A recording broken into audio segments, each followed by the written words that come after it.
रविदास बनाम तुलसीदास। ये सिर्फ दो कवियों के बीच की लड़ाई नहीं है, बल्कि विचारों के बीच का टकराव है। भारत में दो तरह की परंपराएं हैं। एक ब्राह्मणवादी परंपरा है, जिसमें तुलसीदास और सूरदास जैसे कवियों को बहुत महान माना गया है, और दूसरी परंपरा है श्रमण बहुजन कवियों की, जिसमें रविदास और कबीर जैसे मेहनतकश कवि हुए हैं, जो समाज में समानता की बात करते हैं। इन दोनों को आमने सामने रखकर देखिए, तब हकीकत पता चलेगी। मशहूर बहुजन विचारक और लेखक डॉक्टर सिद्धार्थ रामू इस बारे में विस्तार से लिखते हैं। वो बताते हैं कि डॉक्टर अम्बेडकर ने अपनी किताब प्राचीन भारत में क्रांति और प्रतिक्रांति में भारत के इतिहास को क्रांतियों और प्रतिक्रांतियों के इतिहास के रूप में चिन्हित किया है। वे बहुजन श्रमण परंपरा को क्रांतिकारी परंपरा रूप से रेखांकित करते हैं, जिसके केंद्र में बौद्ध परंपरा रही है। वे वैदिक परंपरा को प्रतिक्रांति परंपरा के तौर पर चिन्हित करते हैं। वे सनातन ब्राह्मणवादी और हिंदू परंपरा को बदलते समय के साथ वैदिक परंपरा के पर्याय के रूप में इस्तेमाल किए जाने वाले शब्द के रूप में देखते हैं। हालांकि सबका मुख्य तत्व एक है, वर्णाश्रम व्यवस्था का गुणगान और ब्राह्मणों की सर्वश्रेष्ठता का दावा। इसके विपरीत बहुजन श्रमण परंपरा है, जो वर्ण जाति व्यवस्था को खारिज करती रही है और ब्राह्मणों की सर्वश्रेष्ठता के दावे को पूरी तरह से नकारती रही है और सभी इंसानों को समान दर्जा देने की हिमायती रही है। वैदिक और बहुजन श्रमण परंपरा के बीच प्राचीन काल में शुरू हुआ संघर्ष किसी न किसी रूप में आज भी जारी रहा है। हिंदी पट्टी में मध्यकाल में ये संघर्ष बहुजन संत कवियों की निर्गुण धारा और द्विज भक्त कवियों की सगुण धारा के रूप में सामने आया। हिंदी भाषा भाषी समाज में बहुजन निर्गुण संत कवियों की धारा के प्रतिनिधि कवि रैदास और कबीर हैं, तो सगुण भक्त कवियों के प्रतिनिधि कवि तुलसीदास और सूरदास हैं। विशेष तौर पर रामचरितमानस के रचयिता तुलसीदास सिर्फ जन्म के आधार पर ब्राह्मणों की श्रेष्ठता का दावा वैदिक परंपरा का केंद्रीय तत्व है, जिसकी अभिव्यक्ति तुलसीदास इन शब्दों में करते हैं: पूजहि विप्र सकल गुणहीना, शूद्र न पूजहि ज्ञान प्रवीणा। यानी ब्राह्मण कितना भी गुणहीन क्यों ना हो, वो पूजनीय है, और शूद्र चाहे जितना मर्जी ज्ञान हासिल कर ले, वो पूजनीय नहीं हो सकता। ये बातें रामचरितमानस में लिखी हुई हैं।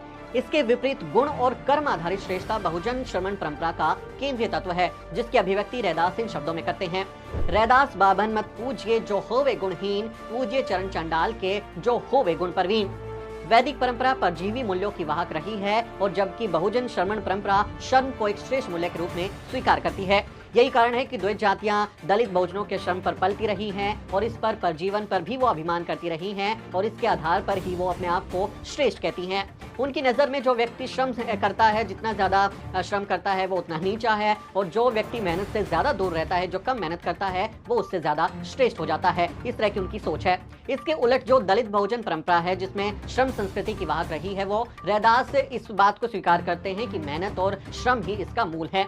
रैदास स्वयं भी श्रम करके जीवन यापन करते थे। वो चमड़े के जूते चप्पल बनाते थे और श्रम करके जीने को सबसे बड़ा मूल्य मानते हैं।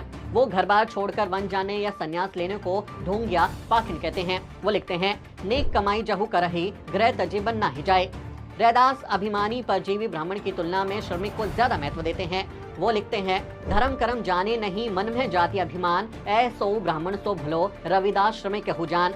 यानी रविदास कहते हैं कि जो धर्म कर्म को नहीं जानता, जिसको मानवता में यकीन नहीं है, बस मन में जाति का अभिमान वो रखता है, वो ऐसे ब्राह्मण से तो मेहनत करने वाला जो शख्स है, जो मेहनतकश लोग हैं, वो ज्यादा अच्छे होते हैं। ये बात रविदास कह रहे हैं। ब्राह्मणवादी द्विज परंपरा के विपरीत दलित बहुजन परंपरा के कवि रैदास श्रम की संस्कृति में विश्वास रखते हैं। उनका मानना था कि हर व्यक्ति को मेहनत करके ही खाना चाहिए, उसको मेहनत करने का अधिकार है।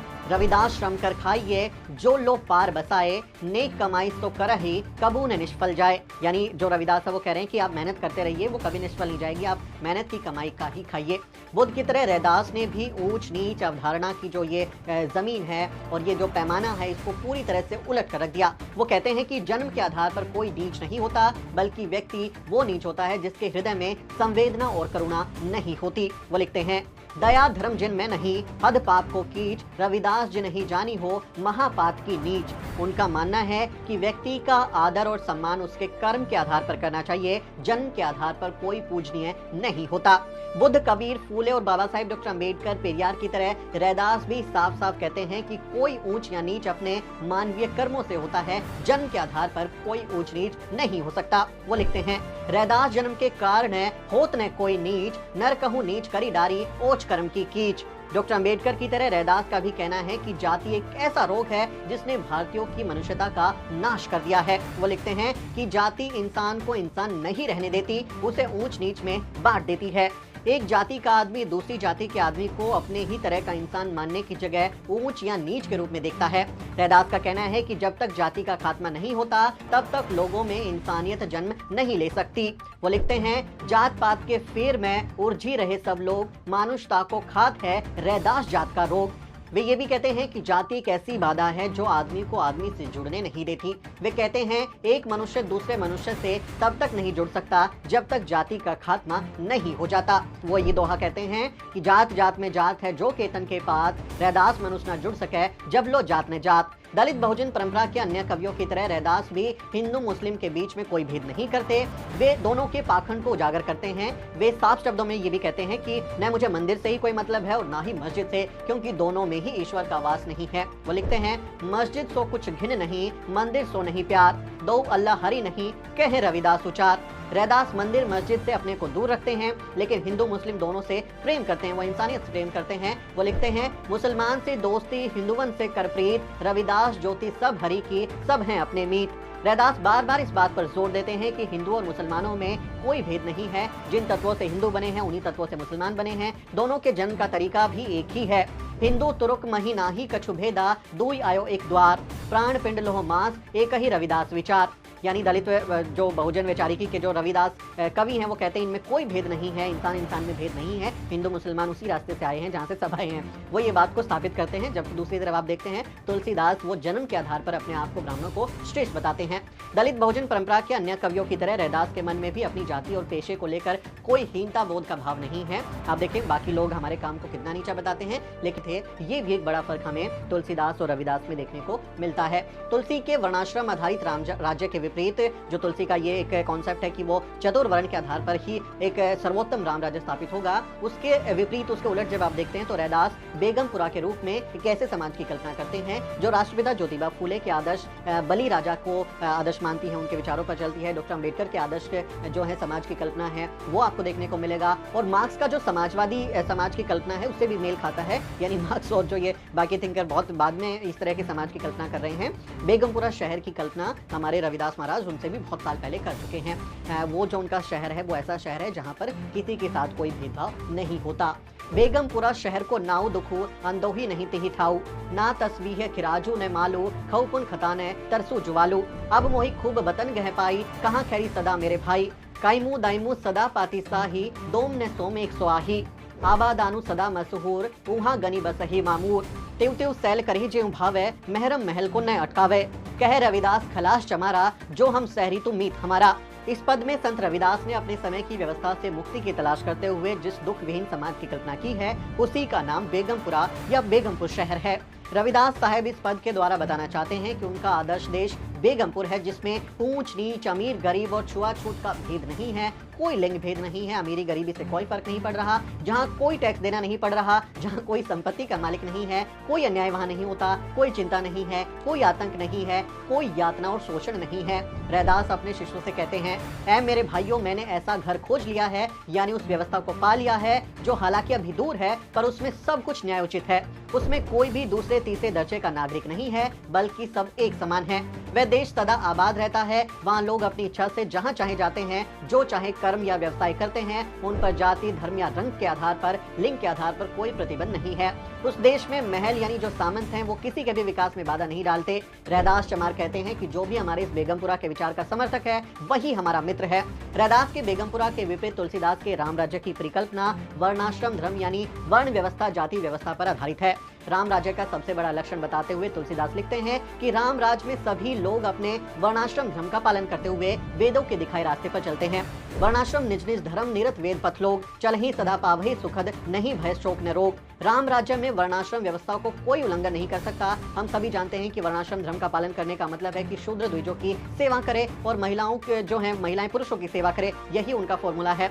उत्पादन और सेवा के सारे कार्य गैर द्विज शूद्र अतिशूद्र करें। वर्ण धर्म का पालन ही राम राज्य है, यही राम राज्य की कल्पना है। तुलसीदास कहते हैं कि राम राज्य के आदर्श राजा राम का जन्म भी ब्राह्मणों और गायों के हितों की रक्षा के लिए हुआ है, उनके फायदे के लिए हुआ है। वो लिखते हैं, विप्र धेनु सुर संत हित लिन्ह मनोज अवतार, निज इच्छा निर्मित तनु माया गुण गोपार। इतना ही नहीं, राम राज्य के आदर्श राजा राम स्वयं ही घोषणा करते हैं कि उन्हें द्विज यानी सवर्ण सबसे प्रिय हैं। तुलसीदास इस बारे में लिखते हैं, सब मम प्रिय सब मम उपजाए, सबसे अधिक मनुज मोहि भाए, तिन्हि मह द्विज द्विज मह श्रुतिधारी, तिन्ह महु निगम धर्म अनुसारी। इतना ही नहीं, तुलसीदास शूद्रों अतिशूद्रों की समता की मांग को कलयुग का एक बड़ा लक्षण बताते हुए कहते हैं कि कलयुग में शूद्र द्विजों यानी सवर्णों से कहते हैं कि हम तुमसे कम नहीं हैं, और जो ब्राह्मण ब्रह्मा ज्ञानी है, वो अपने आप को बहुत ज्ञानी बताते हैं, उनको शूद्र आंख तरेरते हुए डांटते हैं। वो लिखते हैं, बाद ही श्रद्र द्विज न सन, हम तुमसे कछु न घाटी, जान ही ब्रह्मा सो विप्रवर, आंख ही देखा वही जाति। तुलसी के आदर्श राम राज्य के राजा राम उन्हीं शूद्रों अतिशूद्रों पिछड़ों दलितों को गले लगाते हैं जो खुद को उनके दास या सेवक के रूप में प्रस्तुत करते हैं। तुलसी के राम स्वयं कहते हैं कि शूद्र यानी नीच प्राणी तभी मुझे प्रिय हो सकता है जब वह उनका दास बन जाए और उनका भक्त बन जाए। राम साफ साफ शब्दों में ये बात कहते हैं जो तुलसीदास रामचरितमानस में लिखते हैं, भक्तिवंत अति नीच प्राणी मोहि ज्ञान प्रियसी मम्बानी। संत रैदास के उलट तुलसी के जो रामचरितमानस और राम का चरित्र है वो पूरी तरह से द्विज और मर्दों के वर्चस्व की स्थापना करने वाला है। सच तो यह है कि राम के चरित्र का गुणगान करने वाला रामचरितमानस मनुस्मृति और पुराणों की कलात्मक अभिव्यक्ति ही है।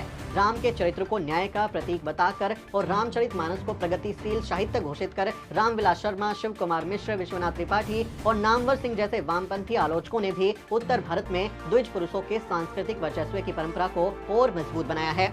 अनेक अन्य हिंदी लेखकों ने भी अपने सृजनात्मक साहित्य के माध्यम से यही किया।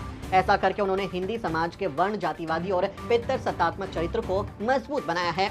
इसके बरक्स बहुजन परंपरा के आलोचकों जिसमें चंद्रिका प्रसाद जिज्ञासु, कंवल भारती और डॉक्टर धर्मवीर जैसे बहुजन आलोचकों ने संत रैदास को बहुजन श्रमण परंपरा के शीर्ष कवि के रूप में स्थापित किया है और भारत की क्रांतिकारी बहुजन श्रमण परंपरा को स्थापित करने की कोशिश की है। न्याय, समता, बंधुता और समृद्धि के समान बंटवारे पर आधारित प्रबुद्ध भारत का निर्माण रैदास के बेगमपुरा का निर्माण करके ही किया जा सकता है, राम राज्य की स्थापना करके नहीं।